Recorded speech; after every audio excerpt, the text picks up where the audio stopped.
Hi, welcome to Wine and Dynasty. My name's LaRita. I'm Alex. And we're back. If you are joining us for the first time, welcome. If you were here 2 weeks ago and joined us for our recap of Dynasty Oil Part 1, thank you so much for joining us again. Wine and Dynasty is brought to you by Pop Culture Co-op. Pop Culture Co-op is a Twitch channel by women and gender expansive individuals to talk about pop culture. You can find Pop Culture Co-op on Twitter, Instagram, and YouTube. Ooh, and you can find our own Wine and Dynasty account on Instagram. So having said that, let's get into it. Okay, well, before we get into our recap and start on Oil Part 2, this is Wine and Dynasty, so let's talk about what we'll be drinking today. Because day drinking is A-okay with us. It is A-okay with us, y'all. So what we'll be drinking today, this is called Mama Peach. I'm so bad at this. Mama Peach. No, you're amazing at it. Thank you so much. We found this at Costco, so this was a bargain. It was a bargain. A bargain purchase. I think it was about $6.99 in your local Costco. Is not a sponsor. We just love Costco. We just love Costco. Now, this is described as Moscato plus peach and aromatized wine product cocktail. Ooh, we are in trouble. We are in trouble. But in the interest of also being healthy individuals, we are only having one cup. Tumbler. One customized cup. Customized tumbler. Oh, look at that. Look at us. We are fancy. We are fancy. So cheers. Here we go. Cheers. I'm going to try this on air for the first time. Oh, that is sweet. Okay, and we're just going to chase that with a little bit of water. It's lovely, though. Oh, yeah, it's very fruity. It's very fruity. It's very fruity. Self-care, hydration, we have water. And I'm drinking tea. All right, everybody. Because we don't want my mom talking trash about how we got drunk on camera again. Lessons learned in episode 1, everybody. It's a journey.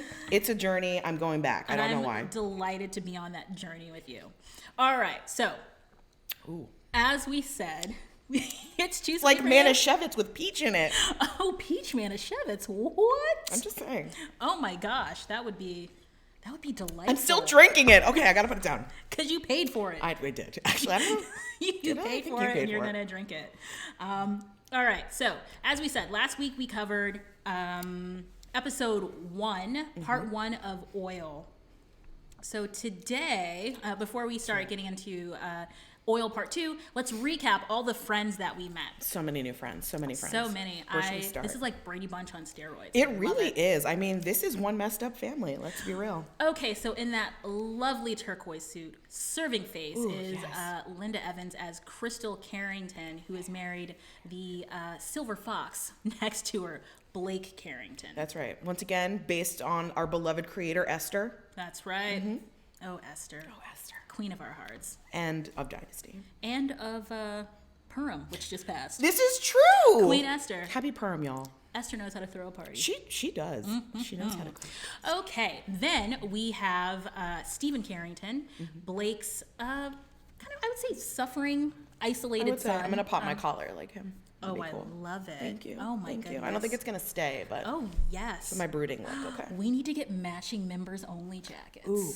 Okay, stay tuned. Episode 3. Episode 3, when we get matching jackets and we pop those collars. It's true. It's going to happen. So Stephen has been, it feels isolated and alienated from the family, particularly because his dad is a huge homophobe.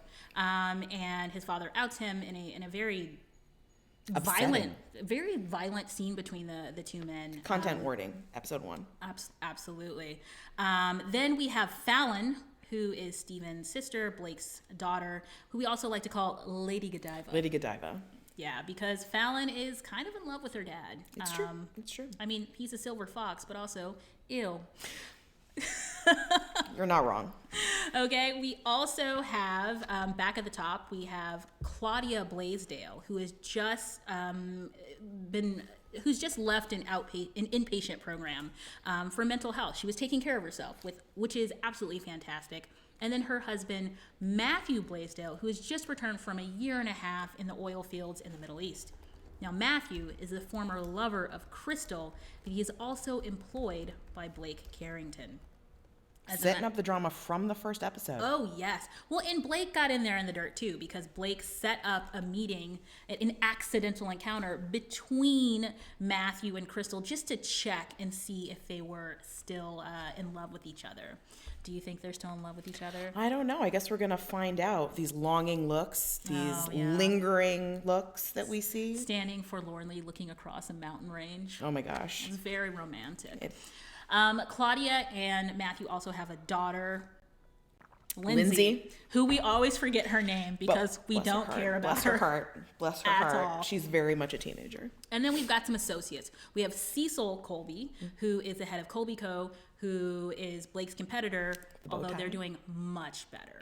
Much better. They've got so much money. That's true. And Jeff Colby. Regular tie. Oh, look at that fluffy hair. It's very 80s. It's very so 80s. Cute. That's how we know he's the heartthrob. Oh, yeah. Mm-hmm. And then we have our favorite, Walter. I love him. Walter. Foghorn Leghorn. Walter is a wildcatter who is an associate of Matthew's. Yes. So these are the main characters that we met and that we're also going to be dealing with today. And then we have chosen one image from last week that we really feel captures the essence of who Blake Carrington is and what he's all about. And actually what this show is about. It's true. The show is about money. And power. Absolutely. That is correct. Because as he's holding up this single coin, he's telling his fiance, I'm a high roller and I'm willing to leave it to fate if you are, which is big talk coming from a guy with $200 million. Which, again, as we talked about, is about almost $600 million in today's money. That's right. That's correct. So, as he's saying this to her on their private jet as he's flying her to Chinatown in San Francisco for dim sum. God, I miss dim sum. Yeah, same. But I mean, it basically boils down to this idea that Blake feels entitled to buy whatever he wants. And it's worked out for him in the past. It has worked out pretty well. So we'll see how things unfold. Maybe things will fall apart for Blake. Ooh, I don't know. Maybe. Keep watching. All right. So last 2 weeks ago, the oil part 1, we left off. Crystal and Blake were preparing for their wedding. So when we enter oil part 2, we see Crystal here gazing out on everything that on her kingdom. Yeah, she's about to. I wish Blake would hold her up and be like, everything the sun touches, it is yours, belongs to you. I mean, that's kind of how it is, though. I mean, they're the Carringtons are big people out there in Denver. In Denver, Colorado. And, you know, as the show opens, we see the parade of fancy cars rolling up to the gates. You know, Crystal's ready. She's ready to be a part of that life. Now, I love that you mentioned the cars rolling through because, as you recall, one car was stopped at the gate. And what car was it? It was Crystal's. It was Crystal's friend. Crystal's friend and they're hoopty. And, you know, they're happy to say, we're here for the bride. But bride. Also, let's talk about that. Class discrimination. My hoopty's dragging, tailpipe sagging. Heat don't work, and my girlie keeps nagging. But you know what? He made it there. He made it to the wedding. Made it to the wedding. So as Crystal's looking out, watching the guests arrive, Matthew Blaisdell is back at home with his daughter Lindsay, and they're having yet another awkward family meal. Yes, they're having breakfast for lunch, which I'm totally down with it. Same. And Lindsay's saying, "Oh, Mr. Carrington's so rich, he must be able to marry anybody he wants." And she's looking at the newspaper, and she's like, "Oh, did you know Crystal?" And Matthew's like, I met her once. Just once. Very coy.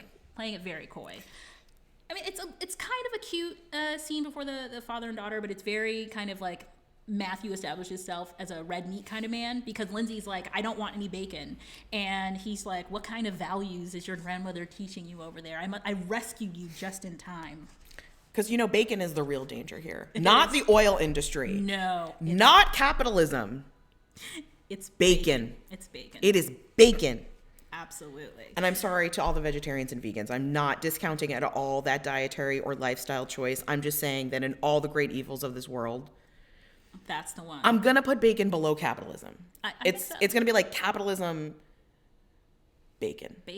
Yeah. I mean, Matthew is very concerned. So. He is very concerned. He's very concerned. Now, as we also notice, Claudia, his newly freed, released. She's back to the family, reunited. She's supposed to jump right back in and be mom. Exactly. Like nothing ever happened. Like she wasn't away for a year. Like Lindsay wasn't with her grandmother for a year and a half because of the absence of her parents. So I just titled this picture is just malaise completely. She doesn't get out of bed. And Matthew's really cool about it, which is great. Mm-hmm. But she is really struggling with the weight of the world and thinking about the difference between men and women. And she says, hogamous, higamous, men are polygamous. Higamous, hogamous, women are monogamous. In her musing about the difference between men and women. And he's like, who says that? And she attributes it to Dorothy Parker. So this statement first appeared, this little ditty first appeared in 1939, and it's been attributed to multiple people, William James, Ogden Nash, and Dorothy Parker. It most likely was not Dorothy Parker, but I did find some similarities between kind of this general idea and statement and Dorothy Parker's poem, General Review of the Sex Situation.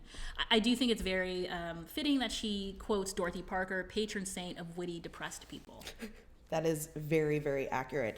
And she's kind of expressing her needs to Matthew. She wants to reestablish that intimacy that they had before, but she's worried. She doesn't know how Matthew's feeling. She doesn't know what's happening in her family. And she kind of gets upset with Matthew because Matthew kind of glazes over it. Kind of like, oh, everything's fine, you're home, everything's going to be okay. And she says to him at one moment, will it ever be good again? Oh. Will it ever be good again, Claudia? And then it's at that point that Matthew's like, all right, well, lay on the bed and let me lock the door. Let me come on over. Now, let's mention that is the most minimal foreplay that you could ever offer to anyone at all. I highly recommend that if that is your form of foreplay, that you have some conversations with people, DM us, we will help you, we will give you some resources, at which point wait, there was the very slick him telling her that snails are hermaphroditic. This is true. So there is a moment when Claudia likes to say that they two now have all the flash and fire of two snails mating. And he says, well, actually, snails do it with themselves. That is correct. Now, I'm not sure if that's a really good argument for what he's trying to get at here, but it's not. His next drive is to try to get a leg over. So, yeah, who knows? Matthew is a very he's a simple man. He's a simple man with simple needs. He likes his bacon. He's had his bacon. Now he's ready to go. And now he's ready to have sex. He's like, lock the door, lay on the bed. Let's go. And he's going to lock the door. That's nice. I mean, they ultimately take a rain check. They do. And the scene ends really nicely with a nice kiss and showing some affection and him reassuring her things are going to be all right, which is an amazing contrast to the next scene where we see this. Crystal. Honey. All right. So Crystal. Honey. This is Crystal on her way down the aisle. Now, in the previous episode, after she's got her hair did and her makeup done and she's all dressed and ready to go, Blake springs a prenup on her. Which, it's fine that he wants to do a prenuptial agreement. However, the fact that he waited until minutes before she walked down the aisle, he did her dirty. Oh, 100%. 100%. And Fallon just wants to rub it right in a little bit extra. Oh, yeah. That's what she's there for. Yeah. So as she's walking down the aisle, the faces that she makes, I would say first she looks terrified, kind of resolute almost, I guess I'm going to do this. Mm-hmm. Then she looks a little hopeful. And then again, back to resignation. Yeah. I mean, and again, look, there is no bridal party. So from the very beginning, when we're introduced to Crystal, she is insisting nothing is going to change. Nothing is going to change. We're still going to be friends. We're still going to have this bond with each other. We're still going to spend time together. Meanwhile, she's getting ready for her wedding, one of the most important days of her life. Her friends are not there to help her get ready. Nope. Her staff is there to help her. There's no one there to walk her down the aisle. Not a one. And there's no one there at the end of the aisle to be on her side. So we see this change in Crystal that happens immediately from the very beginning, which she was kind of hesitant to even acknowledge. Absolutely. Yeah. But we are seeing it. She's supposed to feel lucky, right? She's marrying Blake Carrington, the most handsome man with the biggest house in Colorado. And so she gets down to the aisle. And these are the looks. I feel like these are not the the absolute look of love. That's not smoldering. That is not smoldering. They both look gassy. You know what? And I get that. You know, you got a big suit to put on for that day. It's a lot to deal with. It's a lot to carry. It is a lot to carry. But this just is not. No. There's no passion. But maybe this is how rich people look when they get married. I don't know. Is this like a blue blood thing? I don't know. I don't know. I don't have that kind of money. Well, all this wonderfulness is happening. Walter. The Wildcatter, is on his way to the wedding, and throughout this episode, there are scenes of him just speeding along the highway on his way to confront Blake because he thinks that Blake sabotaged his oil field. Now, I'm not gonna lie. The first time I watched this episode, I actually had forgotten that he was on his way to the wedding, and I didn't understand what was going on. So you get really just scenes of him just speeding through the countryway, just beautiful Denver background. Which, by the way, I did not know Denver was so beautiful. We do. Anybody? Denver? Road trip. Post-COVID. It's happening. Post-COVID. It's happening. Thank you. So they get down the aisle and they do it. They get married. So something I really loved about this, I'm like, this is very dated because the family does a traditional receiving line after the wedding. They do. Which I'm like, that looks horrific. Germs aside. I mean, in that post-COVID time, no. Hopefully the receiving line will die. But I just love that the kids have to be there as well. The kids who have some really mixed feelings about their dad getting married to Crystal Fallon because she doesn't want her place as the most important woman in her father's life to be taken. And Steven seems to like Crystal, but Steven's also really uncertain about where he stands in the family. Mm-hmm. So I've circled this because I like to call it Our Lady of FU because Fallon does not give a shit. Nope. Not a single one. Not a one. No. Not a one. Bless does not want to be there. No. Has better things to do. Better people to do. Oh, yes, and we shall see. The highlight of Fallon's day was watching Crystal get ambushed with the prenup. Absolutely. That totally made her. I don't know. I feel like her scandalizing Crystal in the receiving line might take a close second. Oh, yes. Because here, we know that we found out in the first episode that Blake Carrington owns a football team. So he's rich. That's right. He's rich. So in the receiving line, some of the football players come through, and each one kisses Fallon on the lips. That is correct. And Crystal is shocked, amused, and jealous. Oh, definitely jealous. I mean, look at her. She has a quarterback, a halfback, and a mattress back. She's got almost a full team right there. Now, I don't know anything about football, but I know that there's no such thing as a mattress back. I mean, there could be. WIFTA, pay attention. Mattress back. Mattress back. Mattress back. Mattress Let's back. make it happen. Jammers, pivots, blockers, mattress back. So I really like this because I think that Crystal wants to judge but can't. I think that there's a little admiration, even though Fallon has been, pretty shitty to her. I think there's some admiration for Fallon embracing who she is sexually. And also she doesn't try to hide that she's a conniving wench. Absolutely. And if you think about the time when this was, in the early 80s, feminism and women feeling like they could take a stand about being free sexually, about being open and honest about their sexuality, that was something that Crystal probably didn't grow up with at that time. So to be able to see somebody of Fallon's age being brazenly sexual, proudly so, is probably, as we've discussed, a little bit shocking, but also something quite intriguing. Exactly, and something that maybe she hoped that she could have had. And I think that, Crystal's maybe willing to dip a toe in the water because now she has that riding crop that she received and the Joy of Sex. Yeah, so she has a copy of The Joy of Sex and a riding crop that she received at her bridal shower. So, hello. Blake might be in for it. Oh, he is. He's going to Maybe Fallon gets it from Blake. Are we going to find out? I actually don't know. Desperately hope so. I hope so too. That's a different kind of show, though. What I found really interesting about this particular episode is that we see a lot of Fallon because the next scene also features Fallon. This time she's talking to Jeff Colby about the oil industry in general. She actually gives a really bizarre speech about how the politicians in Washington should fly in all the owners of oil refineries and have a party for them. Well, and their wives and their mistresses. That's right. It's not just them. It's everybody. It's a full party, everybody. Full party. Mistresses, wives. It's very interesting. Jeff, on the other hand, is working in the PR aspect of the oil industry, and he's trying to rehabilitate their image. But I also think that Jeff is open to green energy. Absolutely. Which is something that Fallon cannot abide to because she's all about that money. You know, she, again, in some ways we see this very progressive woman, but in other ways, the things that she says are very traditional. Absolutely. And we see kind of this juxtaposition between Fallon and her opinions and the way that she kind of pushes her agenda versus Stephen.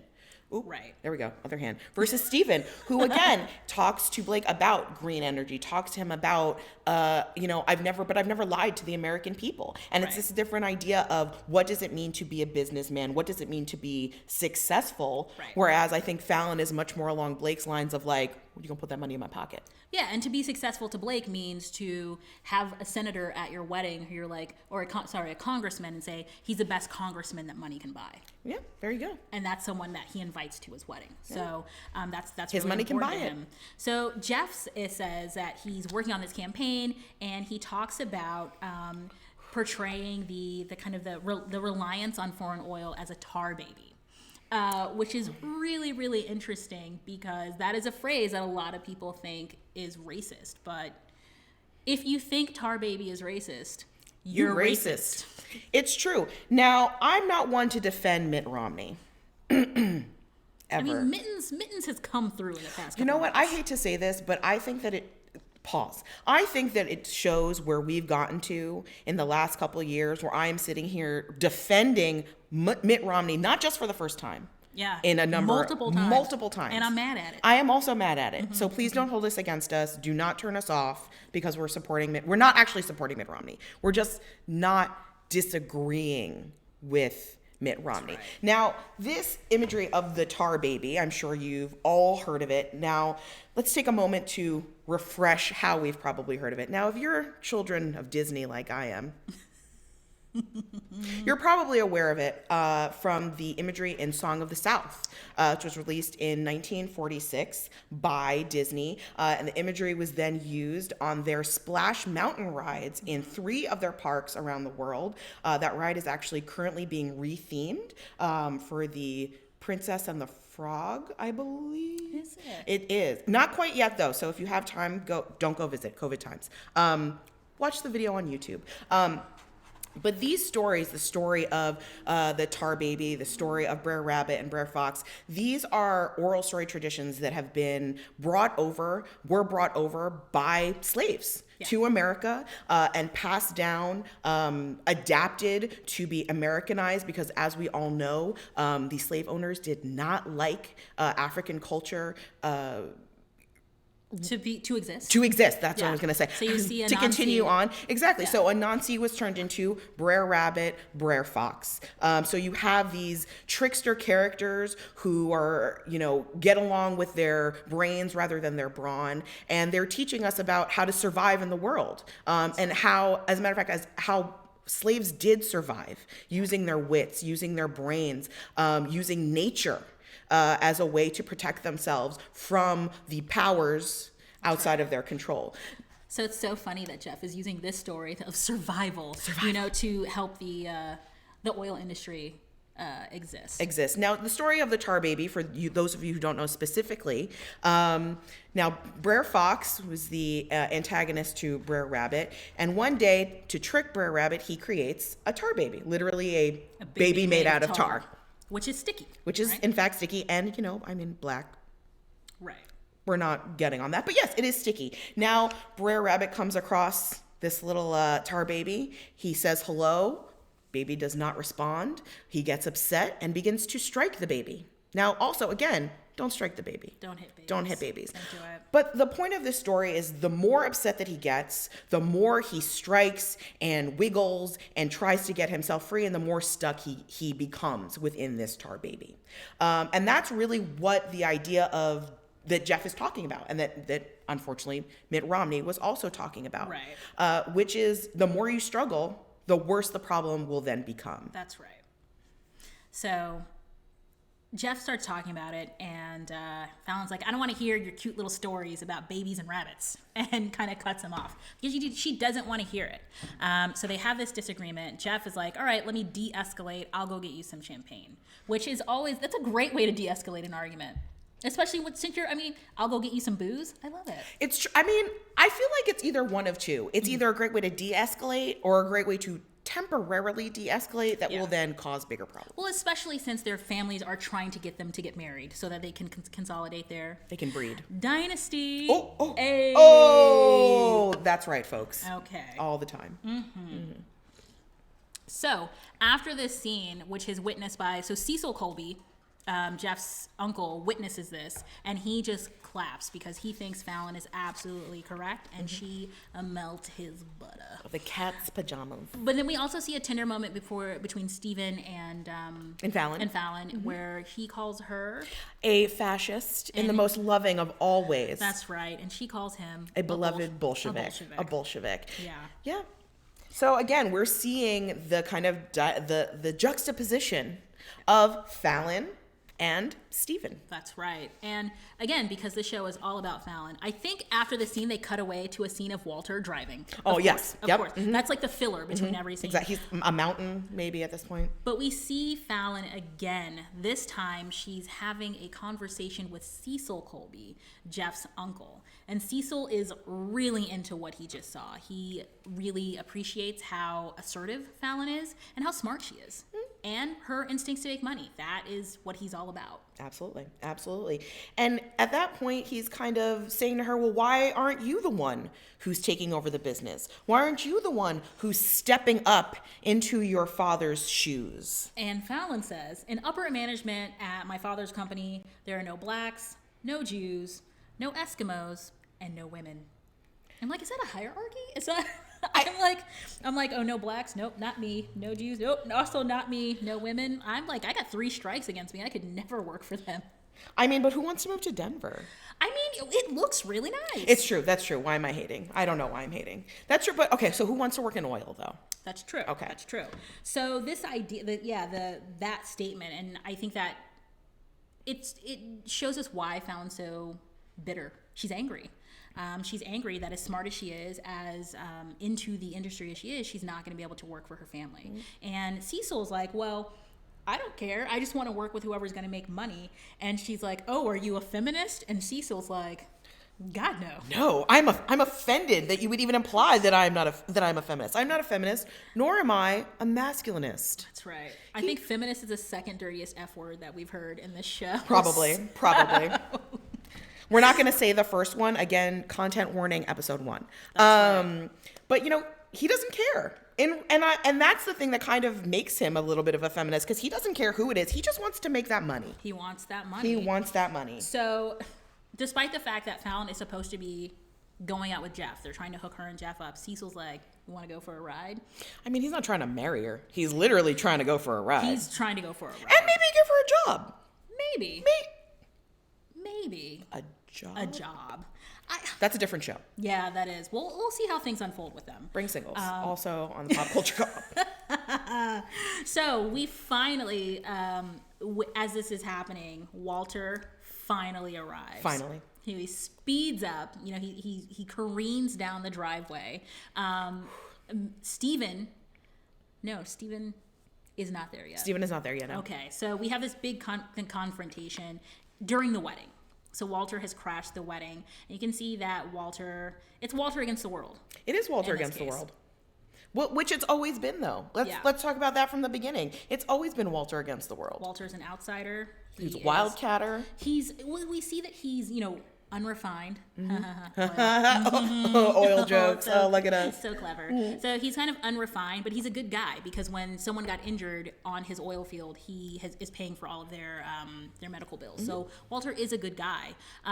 Shortly after this, this confrontation where Walter's like, you sabotaged my oil rig, Blake's security guys, who should be fired, because there's no way Walter should have made it that far. All the way up. That driveway is like 4 miles long. Exactly. So there's they would have been fired. Where's Kevin Costner when you need him? We need a true bodyguard. Oh, man. Okay, the image of Kevin Costner cradling Blake. I know, seriously. Like a baby.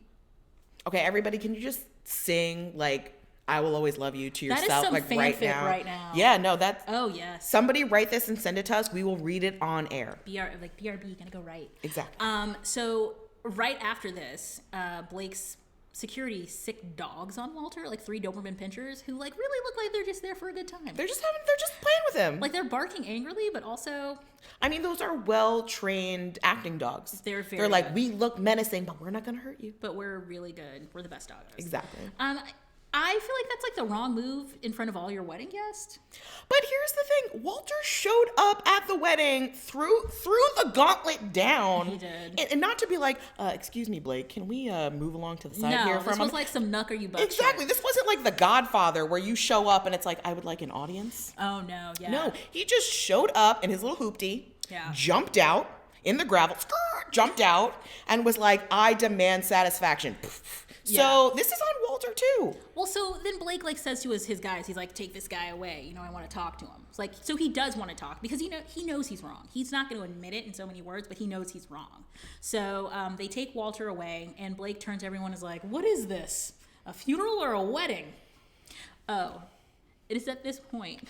Remember when Blake says, how dare you disturb my wife's wedding? I'm like, is it not your wedding too? No. And then Walter says, you can shove your wedding up a dry hole. Is that? That is correct. Yeah, you shove your wedding up a dry hole. Mm-hmm. Which, oil speak, but These are also the curses we were allowed to say on TV in 1981. That's right. You shove your wedding up a dry hole. Everyone put that in your arsenal. There you go. All right. In the meanwhile, in the meantimes, Fallon gets ready to go on her date with Cecil. She's like, I have to change. Now, you gotta get ready. You gotta powder. She goes into the bathroom. She's gonna do a little freshen up. She puts on an all-white outfit, though. She was wearing white and black. That? Oh, to go meet Cecil. Go meet Cecil. She changes into a white outfit, and it's like, this is someone else's wedding. How dare you? But it's Crystal's wedding. So of course she did. Exactly. She's like, she just had to be the bride. Exactly. So I've put these pictures out of order, and I would love it if our friends in the chat, maybe you could speculate as to the order in which these things happened. It's true. I bet y'all didn't know there was going to be games. Mm-hmm. If you're joining us after the fact and watching this as a recorded show, feel free to DM us at Wine and Dynasty on Instagram or Pop Culture Co-op on Instagram with just say that it's for us. And let us know what you think happened. Exactly. If you win, we don't know what we'll give you, but we'll do something cute. All right, so you have a think and we'll have a drink. Oh, I like that. I just made that up. That was really good. That was a good one. Mm-hmm. Gotta turn the cups. They're so cute. I know. We're fancy. If you want a tumbler, also DM us. DM us. All right. So here's what had happened. So Fallon's in her room changing into her all-white outfit because she's a wedding crasher, and we hear a bottle pop. She goes into the bathroom, and she finds Michael, the chauffeur, who she previously rode in the carriage house. Sure. So also, none of these people know how to properly open a bottle of champagne. No, it makes me very mad. They don't. They can spill that champagne. They can afford it. Well, he can't afford it, but I guess it's her champagne. You know he's popping her champagne. Oh yeah, he didn't bring it. Oh, You're right. He got into the wine cellar. Exactly. So he sees her. The first thing that happens is she goes over and he's like, hop in the bathtub with me, and she's like, nah, I got places to go. Respect. People to see. People to do. I got places to go. You better get yourself out of that tub. Get my car ready. That's right. So then he says, oh, well, it would be a shame if your father found out about us. You know what's not a turn on? Being threatened. Especially for sex? Yeah. Let's talk about this, people. Autonomy is a thing. Mm-hmm. Mm-hmm.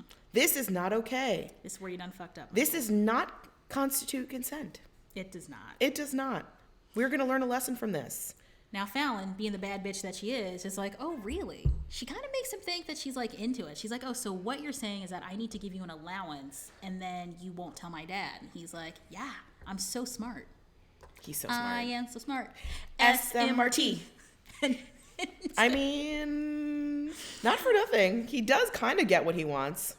That face is not a face that's saying, I didn't just get what I wanted. Oh, that's right, because she goes in for that kiss. Then she tries to drown him. That is correct. And let me tell you, it is so sexy. It is. It really is sexy. Really, and you can see where that image of him leaning back, that's the after. That's not before she tried to drown him. That is after. He is into it. That is correct. That is a face that says, you pushed me to my edge and brought me right back. Yeah. Mm-hmm. But also, let's remember people's safe words. They did need a safe word. They did need a safe word. This is one of those situations where you can actually kill someone. Yeah. So if you are practicing breath play, if you're practicing water play in this way, please, safe words, please, we beg of you. What do you? I think their safe word should be extortion. I think. I mean, I wouldn't say no to that. Mm-hmm. And he's clearly not saying no. Though I guess in this situation also it might be like a tap situation because underwater would just be like, and that she wouldn't know what he's saying. There needs to be a tap. Exactly. The special knock. Exactly. No, you have like the, you have like a pattern. I'm serious. Okay, that's another show. Let's keep another going. Show. Write that down in the idea book. Exactly. All right. So after Fallon is done getting away with murder, teaching people this is how you get away with murder. Okay, we go downstairs. She goes back downstairs and she sees that Blake and Crystal are about to get in their getaway car.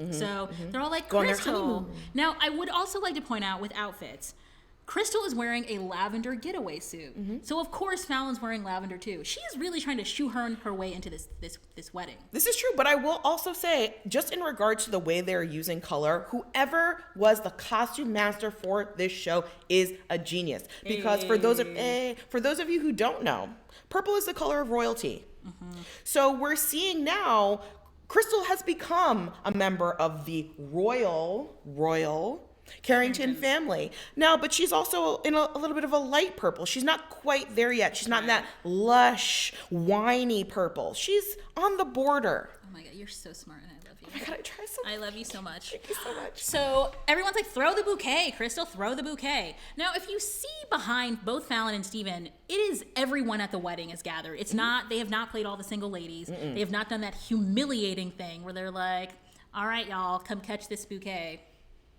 It's just everyone. So Crystal tosses the bouquet, and Fallon backs away like it's a dead rat. Mm-hmm. Fallon... The disgust on her face is amazing, as you can see Fallon in that photo got no right time there. For that. No. Although for someone who spends so much time with football players, you'd think that she'd be better at catching things, you know? Ooh, wow. Snaps. Good I one. know. I feel job. like a good game of catch. Like, she'd be ready for it. I don't know. Maybe she was not having it. I don't know what the mattress back does. Maybe it's not a ball catcher. It's not. There's no balls involved.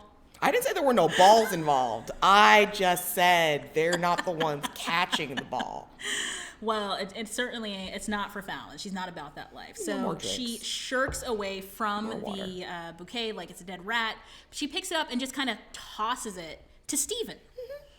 Also a single man. Yeah. So everyone who is assembled thinks that is the funniest thing they've ever seen. It's not that funny. Like, what he was supposed to let him in the face. Like, he was supposed to drop it onto the ground. Repeat like Fallon's joke. If you do it the second time, it's not as funny. So everyone around him is laughing. The woman next to him is scandalized. Like, oh my! Scandalized. And then Steven and his father like share a look, a knowing look. Yeah, Blake looks at him like, "Oh, you wouldn't have caught those flowers if you weren't gay." Really? But here's the thing: if he hadn't caught them, then he would be like, "You didn't catch those flowers because you were gay." Yeah. So Steven can't do anything right. I think that it was weak, I think, in terms of storytelling, to have this, but like I just. But again, it's the 80s. There were these stereotypes. That using stereotypes was something that was much more acceptable, and definitely people leaned into it in a much different way. Absolutely. So Steven catches the flowers. I mean, the way that people are cackling, it reminds me of that scene from Carrie. Like, they're all gonna laugh at you. It was like, wow. Yeah. Wow, that just hit me. It was. I feel like Steven feels like that anyway, though. Yeah. Like, that is the refrain that we see in Steven's head going off all the time. Like, he never looks happy. No. He never looks comfortable. He never looks like he's not about to burst into tears. And I'm sure that's also like a brooding 80s thing. But the more that we learn about Steven's character, he is tortured. Which reminds me of his interaction with Jeff. Now, exactly. So now let's go back for a second. While this is all going on, now there's a lot going on in this episode, and it's all happening at the same time. You know, we have Walter going on over here. We have Fallon and Colby over here. We have Fallon and Michael. Fallon was all over the place. I know. I was like, it is just about Fallon. Now, Jeff and Steven have a moment together. They sneak away from the wedding. And they're set up as potential allies. Yes. Because they have some of the same fundamental values. But something that keeps Stephen from trusting Jeff is some casual homophobic comment. Do you want to share the quote that Stephen? Absolutely. So now Jeff is trying to get on Stephen's good side because let's be real, he does have a thing for Fallon. And that being said, knowing Fallon, that's not the way to her heart, is through her family. No. So, I don't know if I'm rooting for Jeff quite yet. Jeff needs to go out and get some handcuffs is what he needs to do. I mean, it would do him well. Or borrow Crystal's riding crop. Oh, see? And the joy of sex. See, everybody, the gift that keeps on giving. Now, excuse me. Stephen gives a quote from Oscar Wilde as they sit there and drink their fancy liquor from their decanters, that work is the curse of the drinking classes. But that it's a shame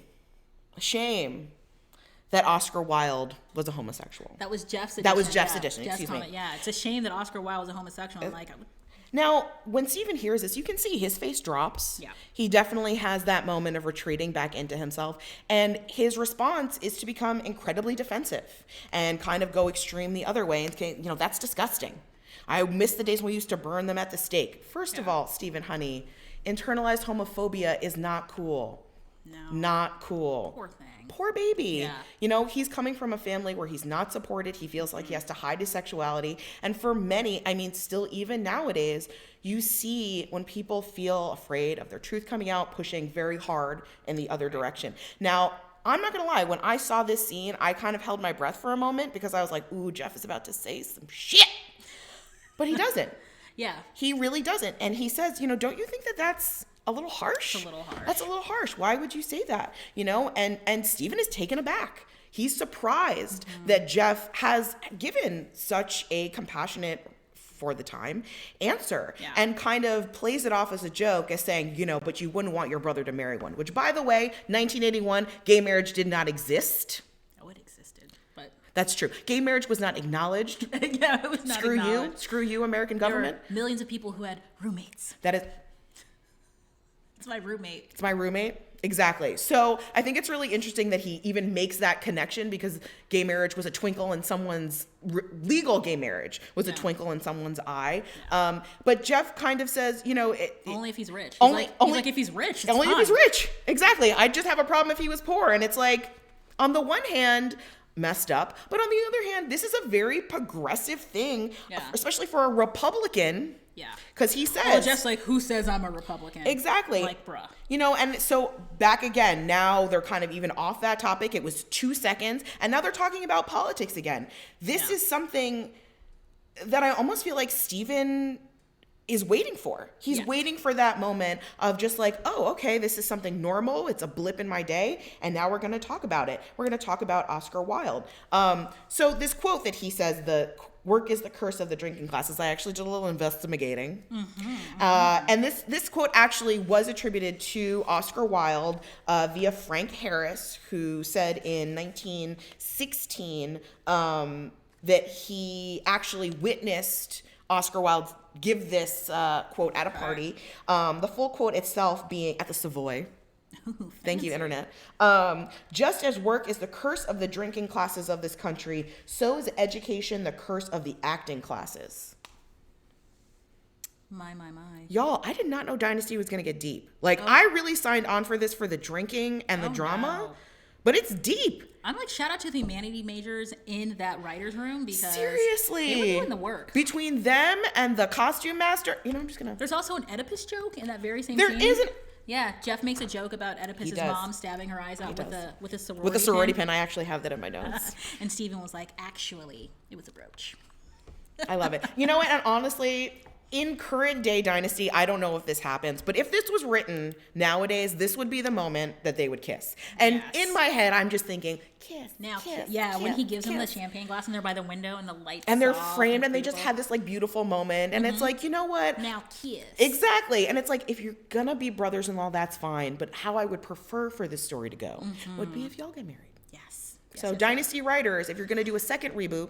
There's seeds of it in there, though, because Stephen tells Jeff, pretty much, never trust a big butt and a smile. He's like, do not marry my sister. He says she has a tongue like a buggy whip. Like a buggy whip. Which, to some people, that is That's delightful. I mean... A tongue like a what, you said? I mean, his uncle likes it. Right? Amazing. Hello. Meanwhile, while all of this is going on this vast grounds, I think this mansion has like 48 rooms, so there's a lot that could be going on. Wow, that's really big. That's really big. That's too big.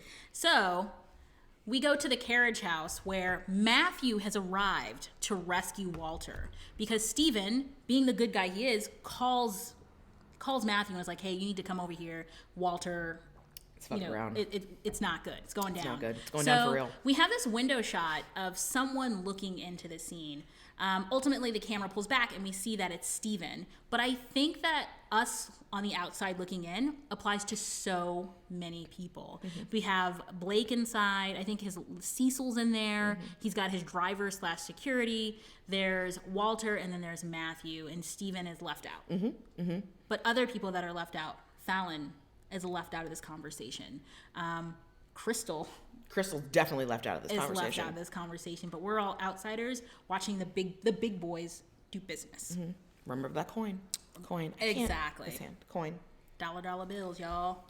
It's a really interesting scene because Blake will not admit to sabotaging Walter's rig, mm-hmm. but he does offer to buy it from him for what Matthew says is like 10 times less mm-hmm. than what it should be. Mm-hmm. And ultimately it's Matthew who talks him out of selling. Yep. And it's that moment that Matthew essentially makes his choice about what side he's on. And it's not Blake's side. Mm-hmm. It's not Blake's side. He doesn't want to be a part of that anymore. Whether it's because of Blake's business practices, whether it's because of Crystal, whether it's because he feels that the money that he needs for his family will be found elsewhere, we don't really know yet. You know, Matthew is kind of a tough nut to crack, but he makes his definitive choice. And Blake makes that very clear. You're making your choice. Yeah, and he wants to be a good guy. He does. You know, someone says, you know, you're a company man, mm-hmm. and I think those words, they strike a chord. You know, mm-hmm. It hits a nerve with Matthew. He's like, I can't be that person. Right. Absolutely. So the last thing we see before the episode ends is Crystal kind of looking in on the scene, and as she sees Blake negotiate this, thinking, who did I marry?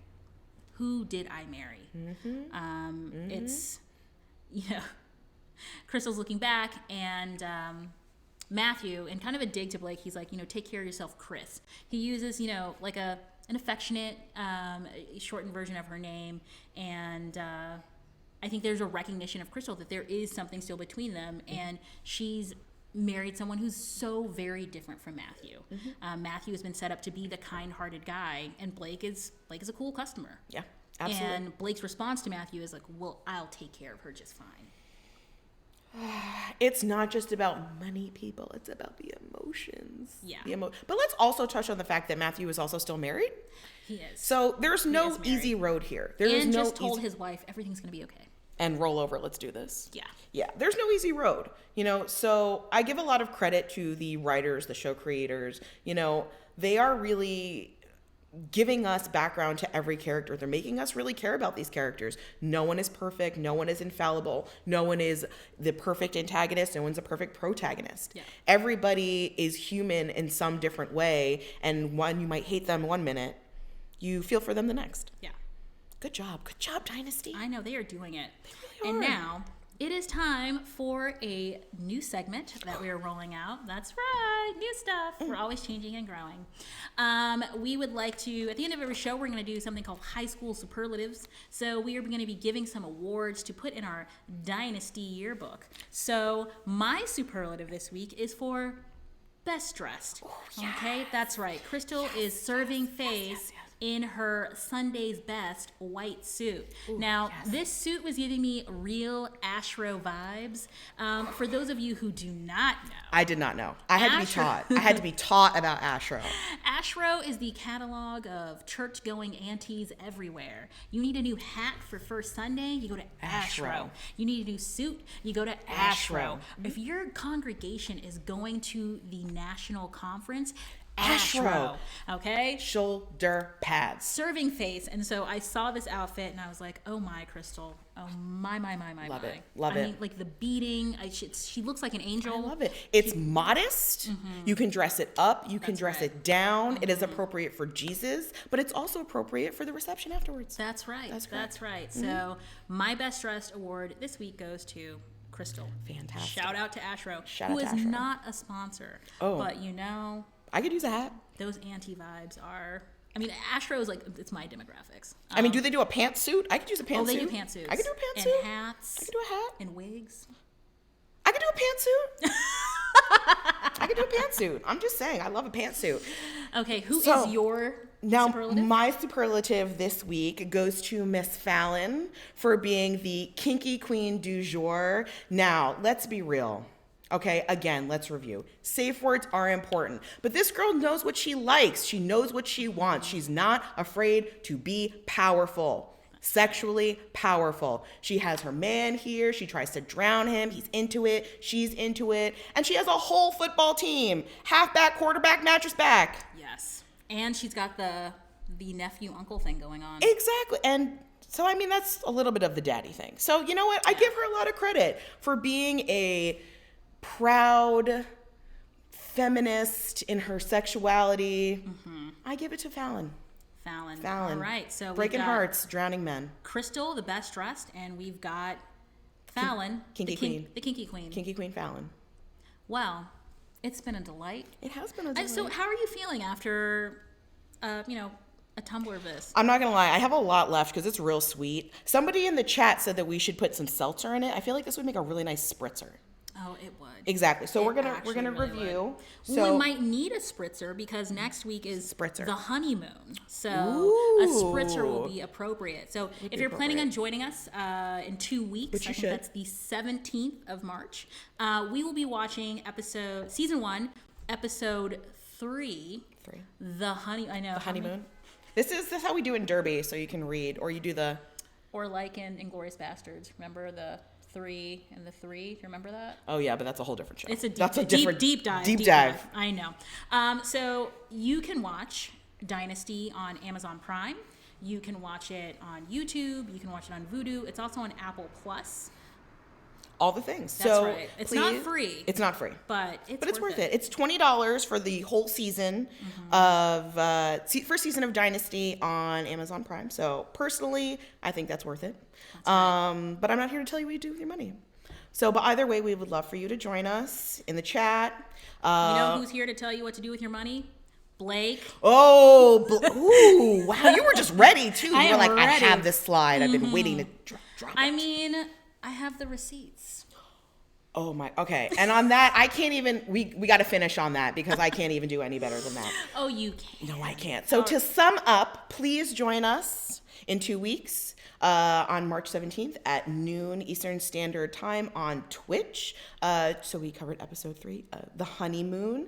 And next up on Pop Culture Co-op will be Every Rose Has Its Thorn with Stacy and EJ tomorrow, which is Thursday, March 4th at 8 p.m. Eastern Standard Time. Go talk about The Bachelor. Get your cocktails. I don't know anything about The Bachelor. And your spa water. Oh, and is there a spa? Is that a thing?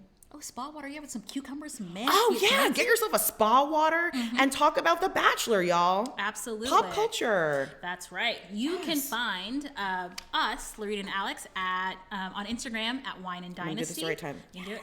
You got it right. You can also follow Pop Culture Co-op on Twitter, Instagram, and YouTube. Come check us out. We've got a lot of great programs. Yay. Thank you so much for joining us. Bye. Oh, what button am I pressing?